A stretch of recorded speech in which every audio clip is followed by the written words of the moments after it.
함께 보실 하나님의 말씀은 구약성경 하박국 3장 17절부터 19절까지입니다. 구약성경 하박국 3장 17절부터 19절까지 말씀, 구약성경 1305면 전후를 보시면 되겠습니다.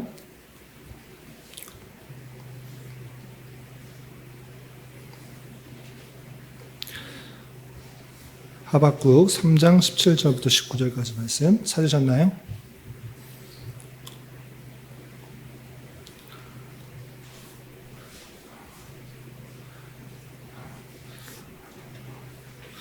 함께 봉독하겠습니다. 비록 무화과 나무가 무성하지 못하며 포도나무에 열매가 없으며 감람나무에 소출이 없으며 밭에 먹을 것이 없으며 우리의 양이 없으며 외양간에 소가 없을지라도 나는 여호와로 말미암아 즐거워하며 나의 구원의 하나님으로 말미암아 기뻐하리로다. 주 여호와는 나의 힘이시라. 나의 발을 사슴과 같게 하사 나를 나의 높은 곳으로 다니게 하시리로다. 이 노래는 지휘하는 사람을 위하여 내 수금에 맞춘 것이니라. 아멘. 우리는 계속해서 성경 교관을 살펴보고 있습니다. 성경 한 절 한 절 내용 있는 것 아주 중요합니다. 그러나 한 절 한 절 내용을 파악하는 데 있어서 더욱더 함께 꼭 잊지 말아야 될 것은 문맥, 전체 속에서 이 말씀이 무엇을 뜻하는 것인가, 이것을 잘 이해해야 되는 것입니다. 그렇게 하기 위해서 우리는 개관을 살펴보는 것을 통해서 성경의 전체 내용을 살피고 있습니다. 오늘은 하박국 개요를 살펴볼 텐데, 하박국 어떤 분들에게는 익숙하지만 어떤 분들에게는 또 낯설 수 있으니까 하박국 개요를 통해서 하박국이 이런 내용들이구나, 전체 이런 내용을 담고 있구나 라는 것들을 잘 깨닫고 돌아갔으면 좋겠습니다. 오늘 하박국 내용을 살펴보기 전에 우리 지난주에 배웠던 나훔서에 대해서 간단하게 우리 복습하고 넘어가도록 하겠습니다. 소선지서들이 많이 나오기 때문에 비슷비슷하고 또 간단하게 넘어가다 보니까 혼돈될 수 있으니까 짧게만 복습하고 넘어가도록 하겠습니다. 지난주에 나훔서를 배웠는데, 나훔이라는 그 말의 뜻, 나훔 선지자, 그 이름의 뜻이 혹시 무엇인지 기억나시나요? 위로. 잘 기억하고 계십니다. 위로라는 뜻이고, 그럼 나훔 선지자는 어느 나라에 대해서 예언을 하고 있었을까요? 유다가 아니라 니느웨에 대해서 선포했습니다. 니느웨에 대해서 복을 선포했습니까? 심판을 선언했습니까? 심판. 다른 소선지서들은 대부분 심판과 회복, 심판과 구원, 이렇게 말을 전하는데, 나훔 선지자에서는 회복에 대한 이야기가 있습니까? 없습니까? 없다라는 그런 특징이 있었습니다. 그럼 이 니느웨에 대한 심판 선언에 대한 내용이 나훔서만 있는 것이 아니라 또 비슷한 성경이 어디 있다고 그랬죠? 요나. 요나도 니느웨에 가서 심판을 선언하라 라고 했는데, 니느웨는 그거 선언하기 싫어서 다시스로 도망갔다가 하나님의 인도하심, 섭리에 따라서 니느웨에서 하나님의 심판을 선언하니까 니느웨 사람들이 다 회개하여서 그것에 멸망이 임하지 않고 하나님의 회복이 임했다라는 내용이 있는데, 그것과 정반대인 것입니다. 약 100여 년이 훨씬 지나서 그 니느웨가 이제 회개한 것이 아니라 아주 극악한 모습들, 자기의 힘과 능력과 자기의 권세만 믿고 주변 사람들을 아주 악하게 괴롭히는 것으로 인하여 하나님의 심판이 강력하게 임하는 것을 볼 수 있습니다. 그래서 니느웨는 세상을 대표하는 그런 성격의 나라고, 그 나라가 종국적으로 심판당할 것을 알고 당장에 당하는 세상으로부터의 핍박과 고난, 그런 것이 있을지라도 염려하지 말고 위로를 삼아라, 위안을 삼아라, 나움을 갖자, 이렇게 교훈받았던 것입니다. 기억나시죠? 그래서 요나와 나훔은 똑같이 니느웨에 대한 심판 선언의 내용인데, 요나를 통해서는 그들이 회개했지만 나움 시대 때는 완전히 회개하지 않고 교만이 끝이 당했다. 악이 끝까지 당했다. 이런 것들을 기억해 두시면 되겠습니다. 그러면 이방 나라에 대한 심판 선언한 내용이 나훔하고 또 비슷한 하나의 성경이 있었습니다. 어떤 성경이 있었죠? 혹시 기억나시나요? 에돔에 대한 심판 선언을 했던 오바댜. 오바댜도 우리가 배웠을 때 에돔, 하나님의 백성들을 괴롭혔던 나라, 그 나라에 대한 심판 선언을 하는 것을 통해서 세상 사람들이 심판받을 것이다. 그러니 우리가 세상에 대한 그런 핍박과 탄압과 조롱과 무시 속에서도 담대하게 살아가자. 이런 것들을 교훈받았는데, 그래서 오바댜와 나훔이 아주 성격이 유사하다. 이렇게 생각하시면 되겠습니다. 되셨죠? 이제 하박국 볼 텐데, 먼저 동영상, 첫 번째 동영상을 볼 텐데, 첫 번째 동영상은 하박국 시대의 배경과 또 주제에 대해서 잘 설명하고 있습니다. 동영상이기 때문에 자칫 딴 생각하면 쑥 지나갑니다. 그러니까 집중해서 잘 들으시고 또 다시 교환을 통해서 정리하도록 하겠습니다. 첫 번째 동영상 같이 보도록 하겠습니다.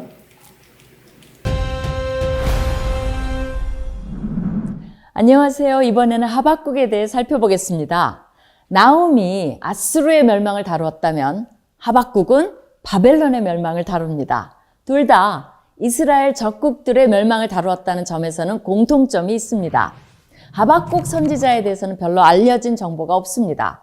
그의 이름은 껴안는 자라는 뜻으로 하나님과의 질의응답을 통해 어려운 문제를 껴안고 씨름하고 그러다 결국 하나님의 사랑을 깨닫고 하나님을 껴안는다는 의미에서 본문과 연결시켜 볼 수 있습니다. 하박국은 선지서에 속하지만 장르로는 지혜문학서나 시편과 비슷한 면이 있습니다. 아술바니팔은 주전 668년에 아수르 왕국이 최고의 영화를 누리는 시기에 등극합니다. 그러다 곧 650년대 중반부터 내란과 이집트의 반란 등이 터지면서 나라가 기울기 시작하고 627년 그가 사망하고 갈대아인들이 신바벨론 독립국가를 세우고 나보팔레살이 그 왕이 되어 결국 아수르를 멸망시키며 신바벨론 제국은 후에 느부갓네살에게 넘겨집니다. 유다에서는 이때가 요시야 왕이 영적 개혁의 깃발을 들기 시작한 시기입니다. 하박국 선지자는 아수르의 힘이 기울어가는 시기에 사역을 시작합니다. 갈대아인들은 원래 바벨론 남부에 살던 주민을 지칭하던 말인데 이들이 아수르의 도시였던 바벨론을 통치하게 되면서 갈대아라는 말과 바벨론이라는 말이 동일시됩니다. 거룩하신 하나님께서 악한 갈대아인들을 도구로 삼아 유다를 심판하실 것을 예언하는 것이 하박국의 주제라고 할 수 있습니다. 하박국은 하나님과의 질의응답식 대화를 통해 메시지를 전하는 특징이 있습니다. 먼저 그는 악한 유다를 심판하지 않으시는 하나님에 대한 불만으로 이야기를 시작합니다. 하나님은 더 악한 바벨론 왕국을 사용하여 유다를 심판하시겠다는 답을 주십니다. 거기에 대해 그는 어떻게 그러실 수 있냐며 또 다른 의문을 제시합니다.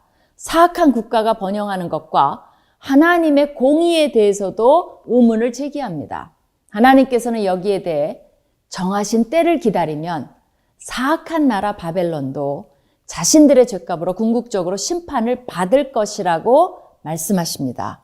그러면서 믿는 자가 어떻게 살아야 하는지 가르쳐 주시며 의인은 믿음으로 말미암아 살리라라는 유명한 말씀을 주십니다. 의인은 하나님의 말씀이 성취되는 때를 기다리고 말씀을 신뢰하며 믿음으로 살아가는 자들입니다. 하박국의 이 말씀은 신약의 로마서, 갈라디아서, 히브리서 3번에 걸쳐 인용됩니다.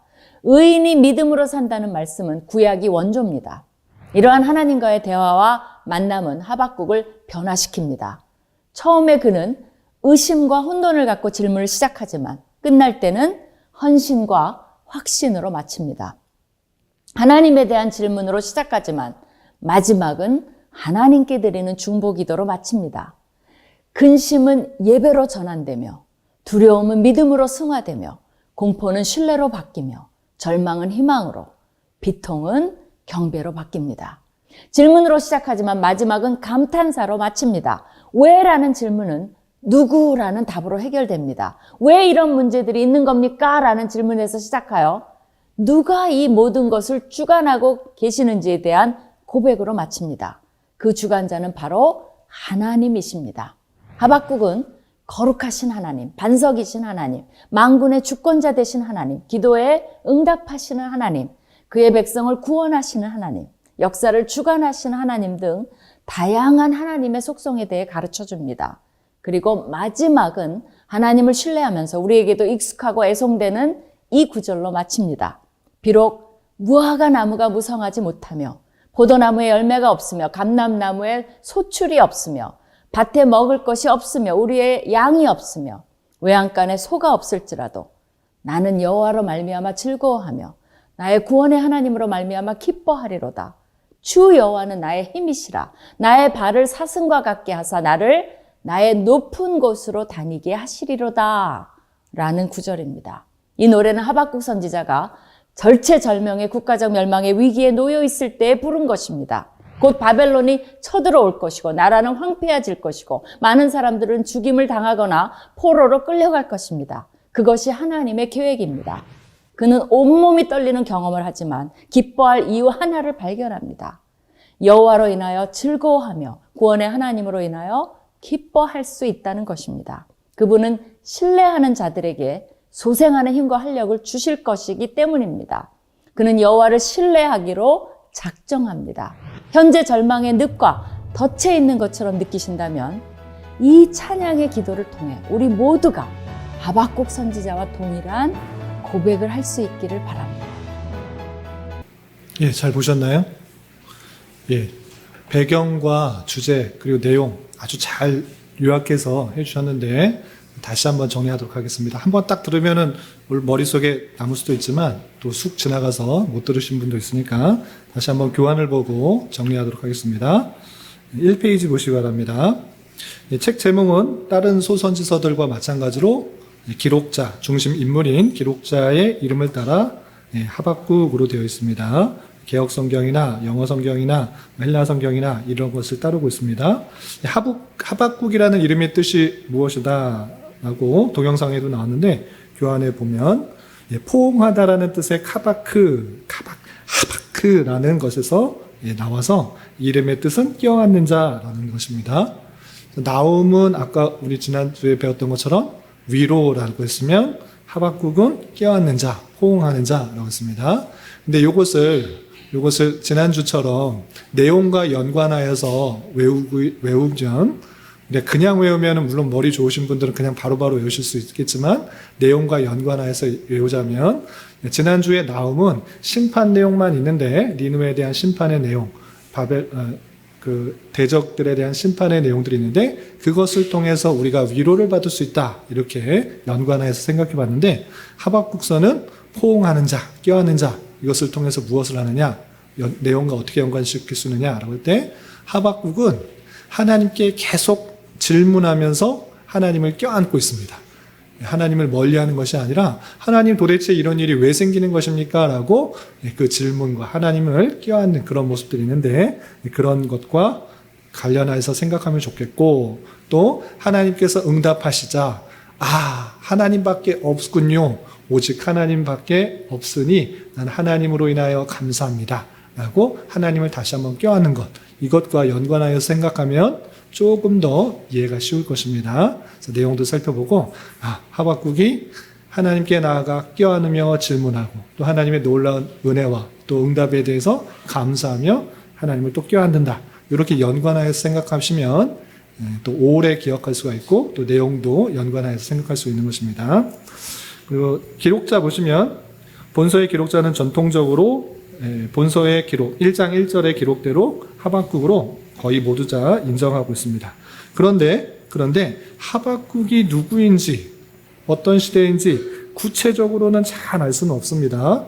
그래서 하박국이 아모스처럼 다른 일을 하다가 하나님의 부르심을 받아서 사역을 했는지 아니면 선교자 학교에서 또는 제사장이었다가 선지자의 역할을 했는지 전혀 알 수 없습니다. 그냥 하박국 선지자의 묵시글이다 이렇게 나와 있기 때문에 그냥 하박국이라는 것이 하박국을 썼다라는 것이 알 수 있지 하박국이 어떤 사람인지는 잘 알 수가 없습니다. 그런데 역사적 배경, 이 하박국이 어떤 배경으로 썼는가는 조금 힌트가 됩니다. 어떤 표현이 있는가? 먼저 성경을 보시면 1장 6절에 이런 표현이 있습니다. 1장 6절 보시면 다른 곳에서는 잘 알 수가 없는데 1장 6절에 이때가 힌트가 된다라는 구절이 있습니다. 1장 6절 보시면 보라 내가 사납고 성급한 백성 곧 땅이 넓은 곳으로 다니며 자기의 소유가 아닌 거처들을 점령하는 갈대아 사람을 일으켰나니 라는 표현이 있습니다.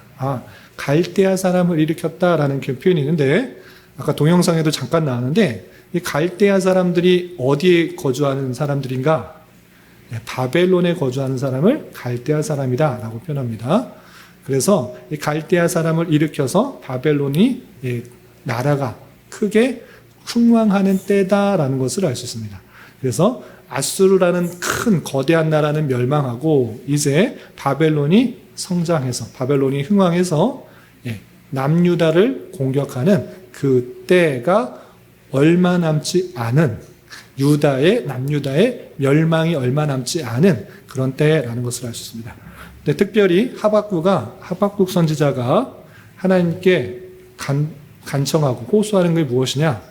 유다의 백성들이 이렇게 죄가 많고 또 강포하고 또 정의가 없는 그 모습들을 탄원하고 있을 때 물론 남유다에 그런 일들이 많았지만 유다의 멸망기 그때가 훨씬 더 심했다라는 것을 보면서 남유다의 멸망기 때쯤에 하박국 선지자가 그 나라의 그 정의가 없는 것을 보고 안타까워하면서 탄식하는 것이겠구나 이렇게 생각해 볼 수가 있는 것입니다. 조금 더 구체적으로 생각하다 보면 아수르가 멸망한 이후에 또 므낫세 통치 후기나 아몬의 통치 기간 또는 요시야 통치 초기 요시야 왕이 여러 가지 종교 개혁을 하기 전에 그 나라의 백성들이 얼마나 부패하고 타락했는지를 보면서 탄식하는 것을 볼 수 있습니다. 어떤 표현들이 있는가 먼저 보시면요. 1장 3절과 4절에 이렇게 되어 있습니다. 1장 3절 4절 보시면 어찌하여 내게 죄악을 보게 하시며 패역을 눈으로 보게 하시나이까 겁탈과 강포가 내 앞에 있고 변론과 분쟁이 일어나나이다. 이러므로 율법이 해이하고 정의가 전혀 시행되지 못하노니 이는 악인이 의인을 에워쌌으므로 정의가 굳게 행하여 증민이다 라고 표현하고 있습니다. 이렇게 남유다의 강포가 또 겁탈이 변론과 분쟁과 율법이 해이해지고 정의가 전혀 시행되지 않았던 때가 언제인가 라고 할 때 물론 남유다가 완전히 멸망할 때도 그랬습니다. 그런데 아까 1장 6절에서 갈대아 사람을 일으켰다라는 것을 통해서 바벨론이 성장해서 완전히 세력을 펼쳐서 남유다까지 넘어오기 전 아수르를 멸망시킬 그때쯤으로 생각을 하는 것입니다. 이해가 되시죠? 그래서 아수르가 멸망한 그 이후로 아직 남유다를 완전히 정복하지는 않고 요시야의 종교개혁으로 그 백성들이 좀 선한 일들을 또 의를 찾으려고 하는 또 율법들을 지키려고 하기 전의 모습이 아닐까 이렇게 추측을 할 수 있다는 것입니다. 이해되셨죠? 그리고 내용 보시면 3번 보시면 주요 내용과 주제 있는데 내용은 간단합니다. 하박국이 이해할 수 없는 하나님의 섭리에 대해서 호소하고 답변을 듣고 감사 찬송하는 것입니다. 다시 한번 하박국 선지자가 이 세상을 볼 때 정말 이해할 수 없는 그 일로 인하여서 하나님께 따져 묻고 호소하고 탄원하는 것입니다. 그 탄원의 내용이 2개가 있고 하나님의 답변이 2개가 있는 것입니다. 그래서 하박국 선지자가 하나님의 답변을 듣고 요나 선지자처럼 토라지고 하나님 어떻게 하든지 마음대로 해보십시오 라고 한 것이 아니라 놀라운 깨달음을 얻습니다. 하나님 그렇군요. 하나님은 놀라우신 분이시군요. 그것으로 인해서 감사 찬양하는 내용으로 되어 있다. 이렇게 생각하시면 되겠습니다. 아주 쉽죠? 2개의 질문, 2개의 답변, 그리고 하박국의 감사 찬양. 이렇게 생각하면 구조가 딱 잡히는 것입니다. 그러면 도대체 어떤 질문을 하고 어떤 대답을 듣는지 그 내용들이 주제에 있는데 이것만 읽으면 그냥 보시기에도 너무 힘들 것 같잖아. 내용들이 아주 자세하게 되어 있는데 간단하게 우리 성경과 같이 찾아보면서 살펴보도록 하겠습니다. 먼저 하박국 선지자가 제일 먼저 하나님께 드렸던 질문, 호소, 탄원, 그 무엇이냐? 1장 2절부터 4절까지 있는데 2절만 함께 읽어보겠습니다. 이렇게 3절, 4절 봤으니까 1장 2절. 첫 번째 질문의 요점이 이겁니다. 1장 2절 보시면 여호와여 내가 부르짖어도 주께서 듣지 아니하시니 어느 때까지일까? 내가 강포로 말미암아 외쳐도 주께서 구원하지 아니하시나이다 라고 표현하고 있습니다. 첫 번째 탄원, 첫 번째 질문은 무엇이냐? 강포가 있는데, 죄악들이 있는데 하나님께 부르짖어서 하나님 이런 사람들 심판해 주십시오. 어떻게 이렇게 죄악을 짓는 사람들이 버젓이 돌아다니고 있습니까? 유다의 하나님의 온전히 섬기는 모습들이 드러나는 것이 아니라 아까 3절, 4절에서도 보다시피 겁탈이 있고 강포가 있고 변론과 분쟁, 율법이 해이해지고 정의가 전혀 없는 것입니다. 나라가 나라 같지 않는 그런 모습들이 드러나고 있는 것입니다. 그럴 때 선지자가 하나님 이게 뭡니까? 하나님의 백성들이 지금 이렇게 하고 있는데 하나님 왜 심판하지 않습니까? 왜 그냥 놔두십니까? 하나님 왜 부르짖어도 왜 바로 응답하지 않으시고 이런 사람들 놔두십니까? 왜 도대체 이런 사람들을 심판하지 않으시고 그냥 두십니까? 라고 첫 번째 탄원을 하는 것입니다. 그럴 때 하나님께서 답변을 하시는 내용이 5절부터 11절까지 있는데 다 읽진 않고 핵심 구절만 읽겠습니다. 6절, 아까 살펴봤듯이 6절. 우리 같이 한번 읽어볼까요? 졸릴 수 있으니까 1장 6절 같이 한번 읽어보겠습니다. 시작. 보라, 내가 사납고 성급한 백성, 곧 땅이 넓은 곳으로 다니며 자기의 소유가 아닌 거처들을 점령하는 갈대아 사람을 일으켰나니. 무슨 얘기하는 거냐면 너 왜 이렇게 성급하냐? 너 지금 바로 하나님께서 응답 안 해주신다고 지금 따져묻느냐? 걱정하지 마라. 내가 그 죄 짓는 사람, 강포한 사람, 정의가 없이 행하는 그런 사람들 내가 심판하겠다. 어떤 사람을 통해서? 갈대아 사람을 일으켜서 그 유다 백성들 심판하겠다. 이렇게 답변해 주는 것입니다. 그래서 하나님께서 왜 불의한 사람들을 그냥 놔두냐라는 그런 질문에 하나님께서는 갈대아 사람을 일으켜서 심판할 것이니까 너 그런 거 갖고 따져 묻지 마라. 내가 알아서 심판하신다. 이렇게 했습니다. 그러면 이 하박국 선지자가 그렇군요. 하나님께서 그 갈대아 사람 바벨론을 일으켜서 유다 백성을 치실 거군요. 감사합니다. 이랬을까요? 그렇지 않습니다. 더 큰 혼란이 생겼습니다. 왜냐? 유다 백성보다 이 바벨론 백성, 바벨론 사람들, 갈대아 사람들이 훨씬 더 악한 것입니다. 이 사람들은 하나님을 좀 알면서 이건 좀 찔려 하면서 죄를 짓는데 이 갈대아 사람들은 훨씬 더 하나님을 전혀 알지도 못하고 불의와 악한 것들, 자기 힘만 믿고 자기 칼만 믿고 전쟁을 통해서 수많은 사람들, 수많은 나라들 약탈하고 있는데 그런 사람을 통해서 어떻게 우리 하나님의 백성들을 이렇게 칩니까? 이렇게 호소하는 것입니다. 그래서 12절부터 17절까지 그 내용이 있는데 다 읽진 않고 13절만 보겠습니다. 13절. 하박국 1장 13절 같이 한번 읽어보겠습니다. 시작. 주께서는 눈이 정결하심으로 악을 참아 보지 못하시며 패역을 참아 보지 못하시거늘 어찌하여 거짓된 자들을 방관하시며 악인이 자기보다 의로운 사람을 삼키는데도 잠잠하시나이까? 라고 하면서 지금 유다 백성들의 악한 것보다 바벨론 사람들이 더 악한데 어떻게 바벨론 사람 들어가지고 우리 유다 사람들을 칩니까? 그게 말이 됩니까? 이런 거에 어떻게 하나님이 이럴 수가 있습니까? 하나님은 정결하시고 정의로우신데 공의로우신데 어떻게 이렇게 할 수 있습니까? 라고 하나님께 다시 한번 탄원하며 따지며 하나님께 질문하는 것입니다. 그럴 때 하나님께서 2장 1절부터 20절까지 다시 한번 답변을 주면서 어떻게 되는 것인지를 밝히고 있습니다. 다 읽으면 좋겠지만 다 읽진 않고 2장 3절과 4절 먼저 읽겠습니다. 2장 3절 4절 찾으셨죠? 같이 한번 읽습니다. 시작. 이 묵시는 정한 때가 있나니 그 종말이 속히 이르겠고 결코 거짓되지 아니하리라. 비록 더딜지라도 기다리라. 지체되지 않고 반드시 응하리라. 보라, 그의 마음은 교만하여 그 속에 정숙하지 못하나 의인은 그의 믿음으로 말미암아 살리라. 예. 이 묵시가 정한 때가 있는데 그 묵시가 무엇이냐? 종말이 속히 이를 것이다 라는 것입니다. 그러니까 바벨론이 이거 친다고 너 지금 따져먹냐? 걱정하지 마라. 그 악한 것, 그 종말 반드시 이를 것이다. 속히 이를 것이다. 그 바벨론도 멸망할 것이다. 하나님께서 잠시 사용하는 도구일 뿐이지 바벨론이 영원할 것이라 생각하지 말라. 그 종말이 속히 이를 것이다. 결코 거짓말이 아니다. 더딜 것 같이 생각되지만, 너 생각에는 더딜 것 같이 생각되지만 그것은 반드시 임하게 될 것이다 라고 알려준 것입니다. 그래서 답변을 한마디로 요약하면 바벨론을 치면 어떻습니까? 이렇게 물었을 때 걱정하지 마라. 바벨론 내가 반드시 심판한다. 그도 반드시 심판할 것이니까 지체될 것 같아 보일지라도 응할 것을 믿고 어떻게 되는가? 4절이 아주 중요한 요절입니다.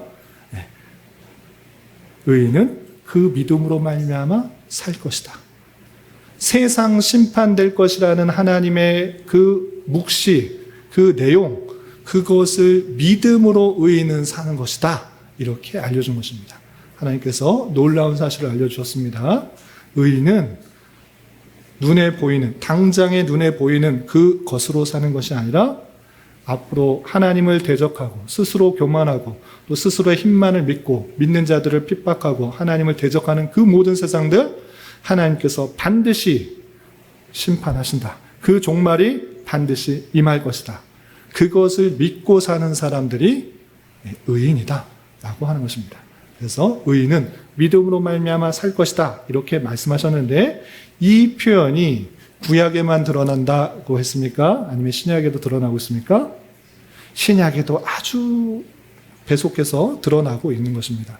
먼저 좀 건너뛰어서 살펴보시면 4페이지에 제가 요약해놨는데 좀 건너뛰어서 살펴보겠습니다. 로마서 1장 17절에 이 표현을 하박국에서 나왔던 이 하나님의 그 말씀을 그대로 인용해서 바울 사도가 로마에 있는 교회 성도들에게 이렇게 말했습니다.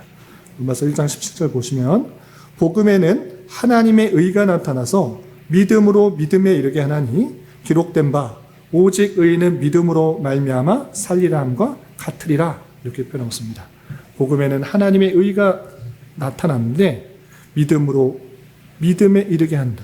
그 모습들이 있는데 그것을 설명할 때 이 하박국서에서 나왔던 그 표현 의인은 믿음으로 말미암아 산다. 참된 믿음을 통해서 의가 드러나고 그것이 하나님의 놀라운 의다. 너희들의 행위가 아니라 하나님께서 주시는 놀라운 은혜, 의 그것을 통해 구원을 받게 된다는 것들을 표현해 주고 있는 것입니다. 또한 갈라디아서 3장 11절에서도 인용되고 있습니다. 갈라디아서 3장 11절 제가 읽어보겠습니다. 또 하나님 앞에서 아무도 율법으로 말미암아 의롭게 되지 못할 것이 분명하니 이는 의인은 믿음으로 말미암아 살리라 하였음이라 라고 표현했습니다. 의인은 믿음으로 말미암아 산다. 율법 갖고 사는 것 아니다. 율법 지켜서 사는 것 아니고 율법 지켜서 의롭게 되는 거 아니다. 의인은 오직 하나님의 말씀 눈에 보이지는 않더라도 하나님께서 말씀하셨기 때문에 그것을 굳게 믿고 사는 것 그것이 믿음이고 그것으로 말미암아 의롭게 된다는 것들을 밝히고 있습니다. 또 히브리서 10장 38절에서도 나의 의인은 믿음으로 말미암아 살리라. 또한 뒤로 물러가면 내 마음이 그를 기뻐하지 아니하리라 하셨느니라 라고 하면서 또다시 반복하여서 의인은 믿음으로 산다라는 것들을 밝히고 있습니다. 하나님께서 주신 말씀 그것이 정말 이루어질 것 같지 않아 보일지라도 하나님께서 말씀하셨기 때문에 그것을 믿음으로 살게 되는 것이고 그 믿음을 갖고 있다고 하는 것으로 인하여서 의인이다라고 칭해지는 것을 볼 수 있습니다.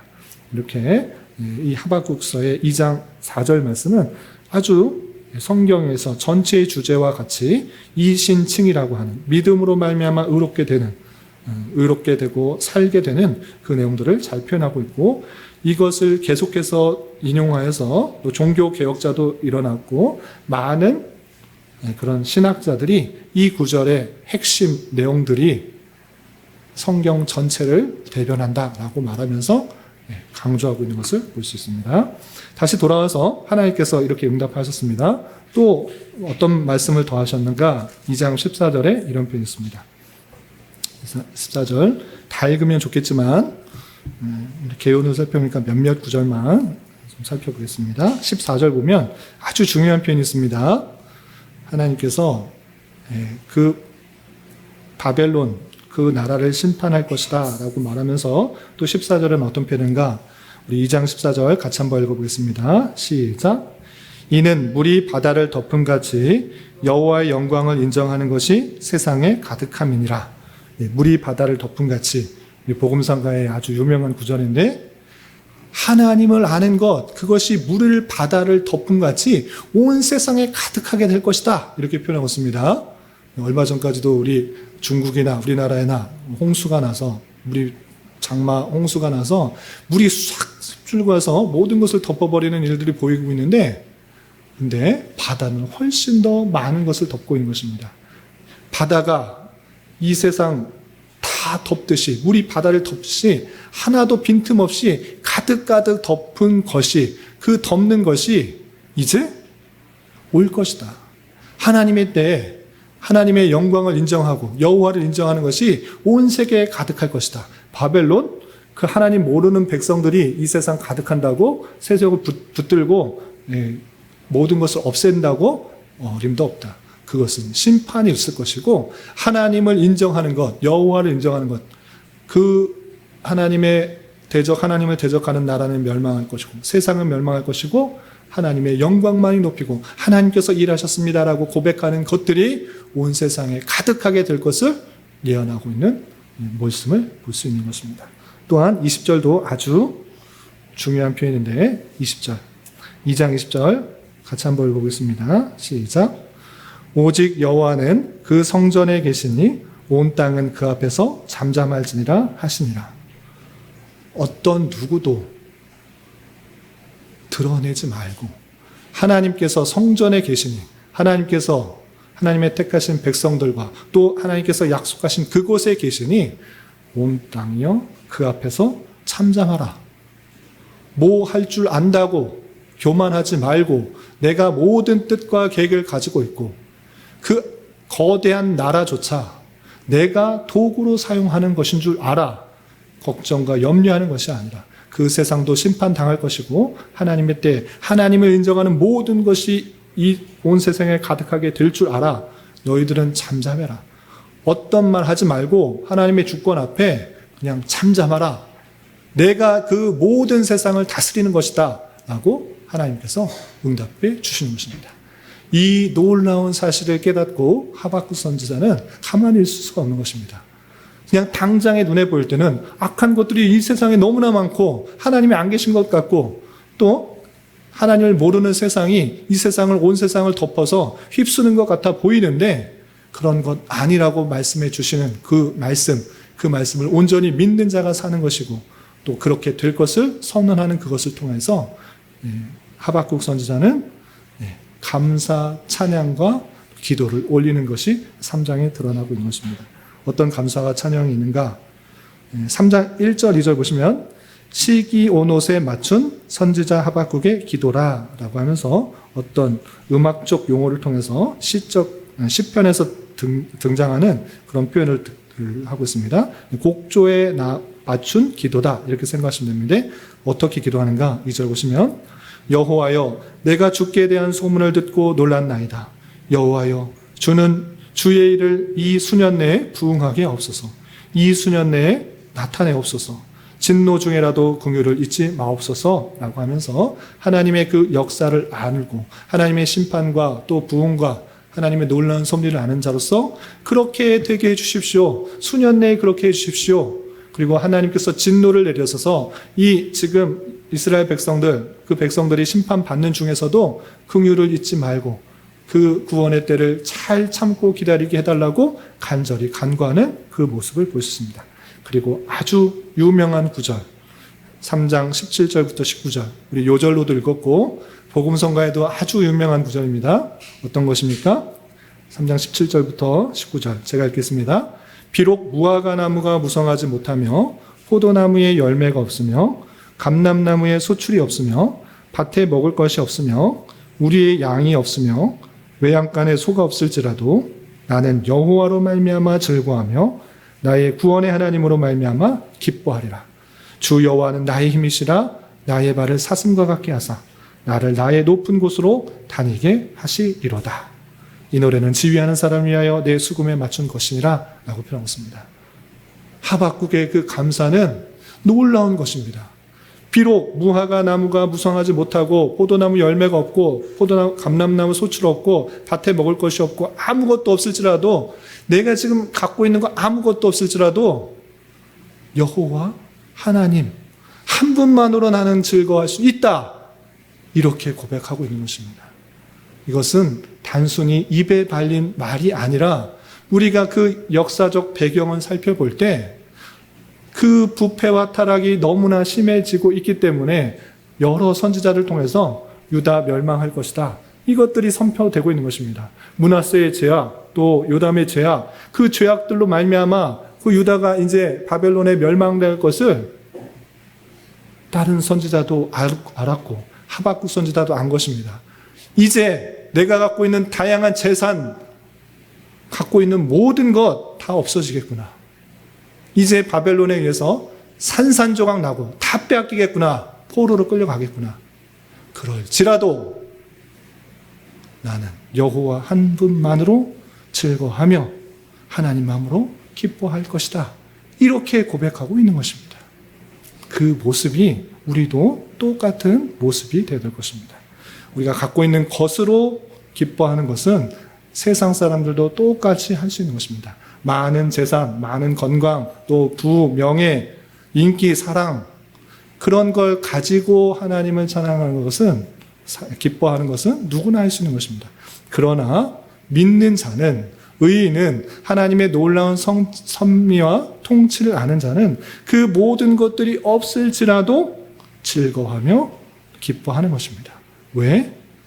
하나님께서 구원하실 것이기 때문에 하나님께서 이 세상 모든 것을 통치하실 것이기 때문에 그것을 아는 자로서 하박국 선지자는 기뻐하며 감사하며 하나님의 그 나라가 그 부흥이 속히 오게 해달라고 기도하며 감사하며 영이 맞춰지는 것입니다.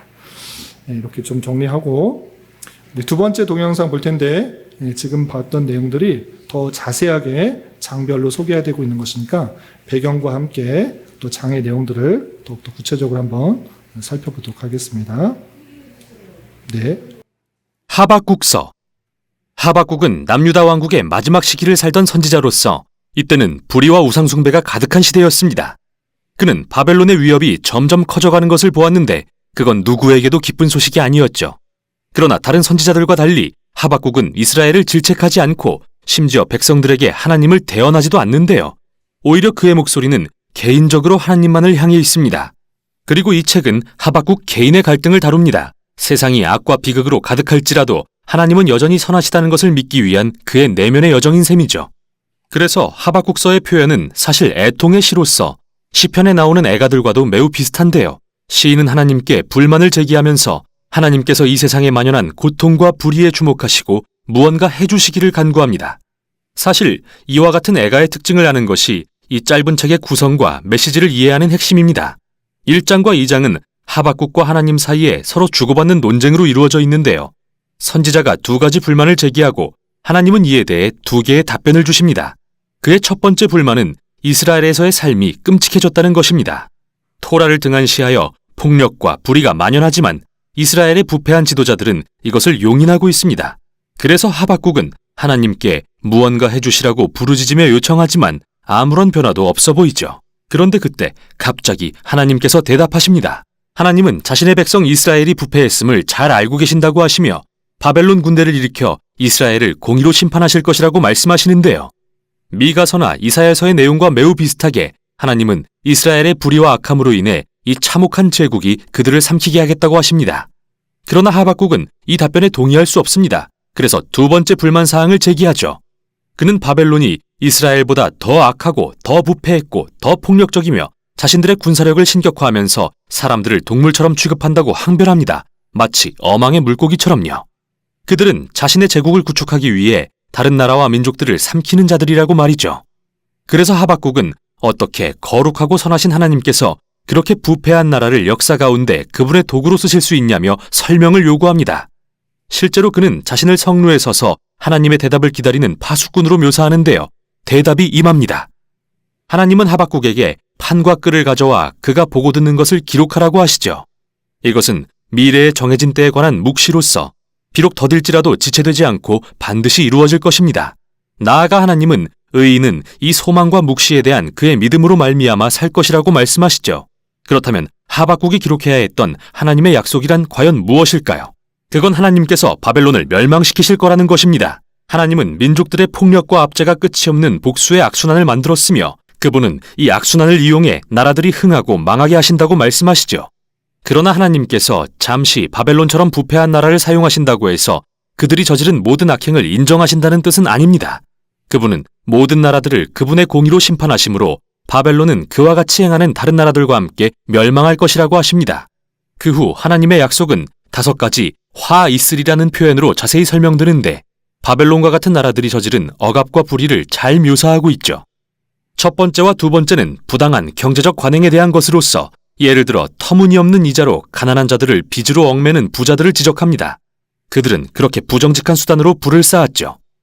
세 번째는 강제 노역에 대한 것으로서 인간을 동물처럼 다루며 생산하지 못하면 폭력으로 위협하는 것에 대한 비난입니다. 네 번째는 무책임한 지도자들이 술을 남용했던 것을 지적하는데요.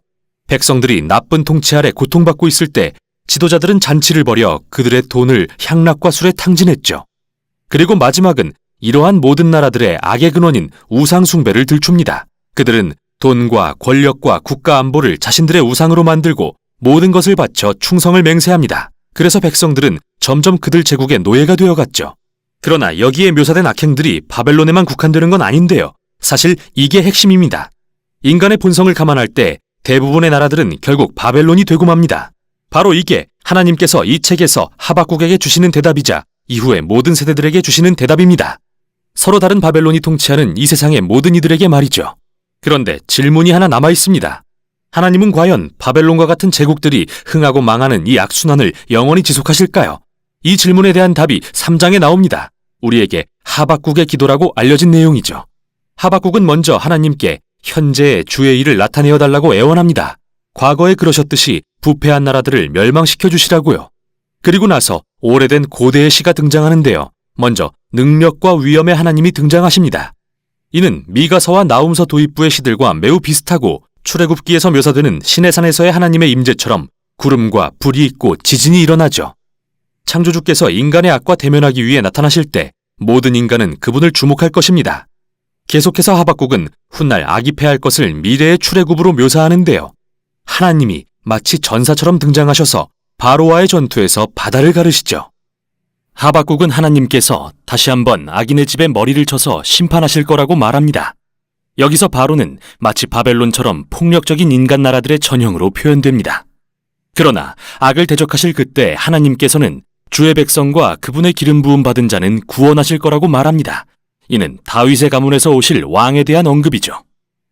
이렇게 이 시는 과거의 출애굽 이야기를 통해 하나님께서 행하실 미래의 출애굽을 보여줍니다. 그분은 다시 한번 악을 물리치시고 세상의 바로들과 바벨론들을 멸망시키시며 모든 이에게 공의를 행하셔서 억눌리고 무고한 자들을 구원하실 것입니다.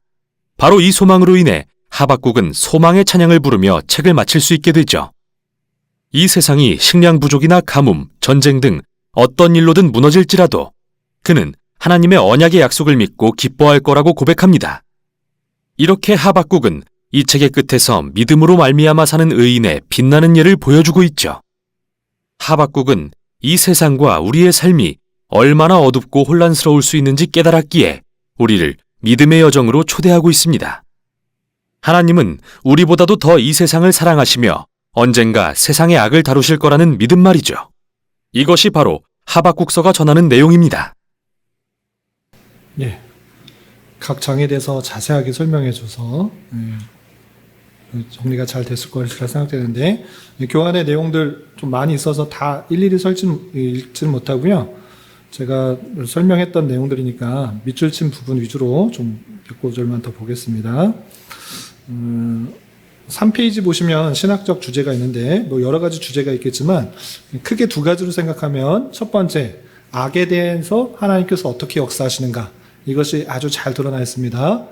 그때 당시의 일로만 여기는 것이 아니라 오늘날 우리도 악에 대해서 하나님께서 어떻게 역사하시는가를 하박국서를 통해서 깨닫는 것입니다.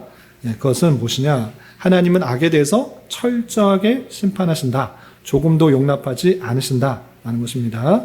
하나님의 밑줄 친 부분 밑에 내려오시면 하나님의 심판도 광범위하며 하박국에 보여주시는 하나님의 계시는 심판의 계시인데, 악에 대해서는 하나님께서 결코 방관하지 않으심을 우리는 하박국서를 통해서 볼 수 있습니다. 유다의 백성들에 대한 악도 바벨론을 들어서 하나님의 다른 도구를 통해서 심판하셨고, 또 바벨론이라는 그 더 악한 악, 세상이라고 하는 그 악도 하나님께서 화 있을진저를 5번씩이라 말하면서 강력하게 심판을 선언하고 있는 것을 볼 수 있습니다. 그래서 하나님께서는 악에 대해서 심판하시는데 그의 심판의 때가 우리와 같지 않을 수가 있다. 이것을 알아야 됩니다. 하박국도 그것을 좀 안타까워했습니다. 왜 지금 하나님께 기도하고 간구하는데 바로 안 이루어지느냐?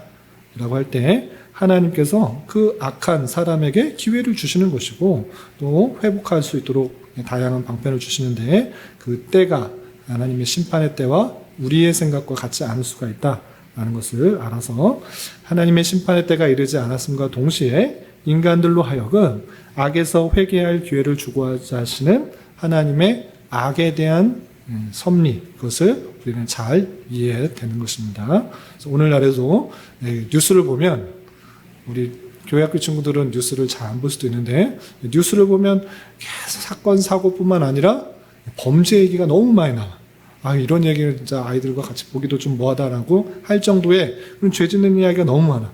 잘못한 이야기들, 이런 일들이 있는데 하나님께서 계시는 것이나 많은가? 하나님을 비방하고 또 비판하는 어떤 죄악들이 이렇게나 많은데 정말 하나님이 계시는가? 이렇게 생각할 수 있는데, 하나님께서는 하나님에 대한 그 심판을, 악에 대한 심판을 하나님의 때에 맞추고 있기 때문에 우리가 함부로 섣불리 판단하지 않아야 된다라고 생각해야 될 것입니다.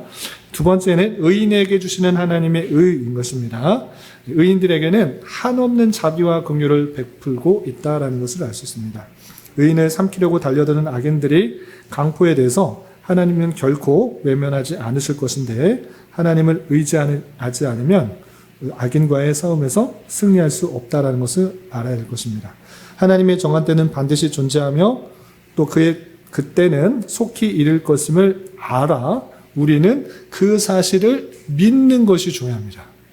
믿는 것, 그 약속을 믿는 것, 그것을 의롭다 하시고 그것으로 말미암아 살 수 있다라는 것들을 우리 하박국서를 통해서 잘 알려주었기 때문에 하나님의 그 약속의 말씀을 반드시 믿고 그것에 따라 사는 것, 그것이 의인이 믿음으로 말미암아 살리라는 그런 의미다라는 것들을 하박국서에서 잘 배워주고 있는 것입니다.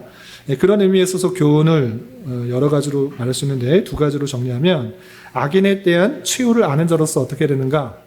빨간색 7부분, 인간의 모든 생각과 행동을 알고 계시는 하나님께서 능력이 없으셔서 악인을 심판하지 않는 것이 아니라 심판의 때를 기다리는 줄 알고 우리는 믿음으로 사는 것이 힘들고 어렵고 지칠지라도 마지막 심판의 때를 바라보며 선하고 공의롭게 살아가야 되는 것입니다.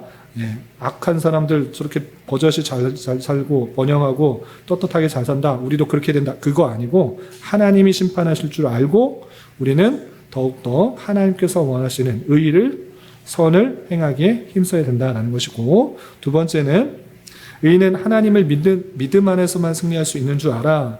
하나님을 떠나서는 결코 악에 대해서 승리할 수 없으며 죄에 대해서 자유를 누릴 수 없는 줄 알아. 항상 주님을 믿는 믿음 안에서 주를 더 가까이 하며 또 하나님의 통치를 믿으며 그 우리의 주어진 삶을 살아가야 된다라고 할 수 있겠습니다. 하박국서 인용들은 살펴봤고, 구조는 아까도 말씀드린 것처럼 두 개의 질문, 두 개의 답변, 그리고 하박국의 기도, 감사, 찬송, 이것으로 정리되어 할 수 있다, 이렇게 생각하시면 구조도 잘 정리될 수 있을 것입니다.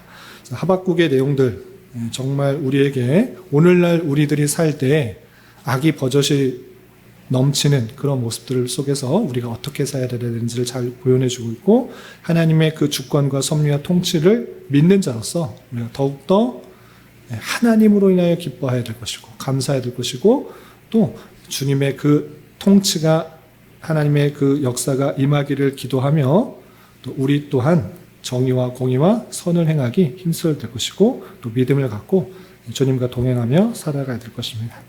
이런 저와 여러분이 되시기를 주님의 이름으로 부탁을 드립니다. 질문 있으세요? 없으시죠? 기도하고 마치겠습니다. 하나님 아버지 감사합니다. 오늘 하박국서의 말씀을 통하여서 불의와 또 하나님을 알지 못하는 세상이 득세하고 또 번영하는 것 같아 보일지라도 하나님의 때에 하나님의 방법으로 심판하신 줄을 믿고 우리는 더욱더 하나님의 뜻에 맞추어서 그 믿음을 가지고 살아가야 함을 배웠습니다. 내 생각, 내 판단, 그것이 얼마나 제한적이고 또 짧은 것인지를 정직하게 하나님 앞에 고백하며 하나님께서 주신 말씀과 또 보여주시는 그런 섭리를 통하여서 온전히 살아가기 힘쓰게 하여 주시고, 또 하나님께서 택하여 주시고 또 우리에게 믿음을 허락하여 주신 것을 감사하며 세상 어떤 것으로 기뻐하며 감사하기보다 주님 한 분만으로 또 기뻐하며 감사하며 그것으로 즐거워하며 기뻐하는 신앙인으로 삶을 살아갈 수 있도록 인도하여 주시옵소서. 이런 믿음 속에서 때때로 닥치는 여러 가지 어려움과 혼란을 잘 이겨나가게 하여 주시고, 또 하나님의 뜻을 온전히 이루는 우리 모두가 될 수 있도록 주님 역사하여 주시옵소서. 주님께서 우리 교회를 이곳에 세워주셨사오니 주님 이곳에서 진리의 말씀이 온전히 선포되게 하여 주시고, 또한 말씀이 필요한 자를 보내주셔서 말씀을 통해 힘을 얻고 위로를 얻고 능력을 얻어 또 주어진 삶을 또 하나님과 동행하며 주님의 뜻하시는 대로 살아갈 수 있는 그런 교회로서 계속해서 잘 성장할 수 있도록 인도하여 주시옵소서. 교회 내 육체의 연약함과 또 연로함과 또 질병으로 또 어려워하고 있는 성도들 주님 붙들어 주시고, 또 직장과 사업장의 문제로 또 가족의 전도와 또 신앙을 위해 또 여러 가지 관계적 문제로 고민하고 힘들어하는 여러 성도들 있사오니 주님께서 지켜주시고 또 가장 선한 것들로 응답하여 주셔서 기쁨과 감사와 찬송이 넘치는 그런 성도들 될 수 있도록 주님 역사하여 주시옵소서. 돌아가는 발걸음도 안전하게 지켜주실 줄 믿으며 이 모든 말씀 예수님의 이름으로 감사히 기도드리옵나이다. 아멘.